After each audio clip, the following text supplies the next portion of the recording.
नागपूर जिल्ह्यातील सावनेर येथील गणेश वाचनालयात आज दिनांक 14 एप्रिल 2026 रोजी भारतीय संविधानाचे जनक डॉक्टर बाबासाहेब आंबेडकर यांची 135वी जयंती मोठ्या उत्साहात साजरी करण्यात आली। नगर परिषद सावनेर येथील श्री गणेश शिक्षण संस्थेद्वारे संचलित गणेश वाचनालयात हा अभिवादन सोहळा पार पडला।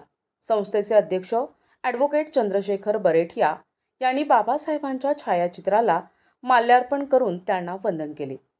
यावेळी त्यांनी उपस्थित विद्यार्थी वर्गाला बाबासाहेबांचा सामाजिक न्याय, समानता आणि मानवाधिकार क्षेत्रातील योगदानाचा वारसा पुढे नेण्याचे आवाहन केले। या जयंतीचे औचित्य साधून नगर परिषद उपाध्यक्ष राजू गुगल यांच्या वतीने संस्थेला पाणी वितरण यंत्र भेट देण्यात आले। याबद्दल संस्थेचे सचिव ॲडव्होकेट भूपेंद्र पुरे यांनी त्यांचे आभार मानले। या कार्यक्रमाला ॲडव्होकेट अरविंद लोधी, विनोद जैन, गोविंद लोधी, गौरीशंकर राजपुते, प्रशांत जमादार, किशोर गुहारीकर, पत्रकार दीपक कटारे यांच्यासह प्रणिता धवळे, बॉबी गुप्ता, दिव्याणी जीवतोडे, चारवी पुरे आणि वाचनालयाचे कर्मचारी उपस्थित होते। प्रतिनिधी मंगेश उराडे, NTV न्यूज मराठी, नागपूर।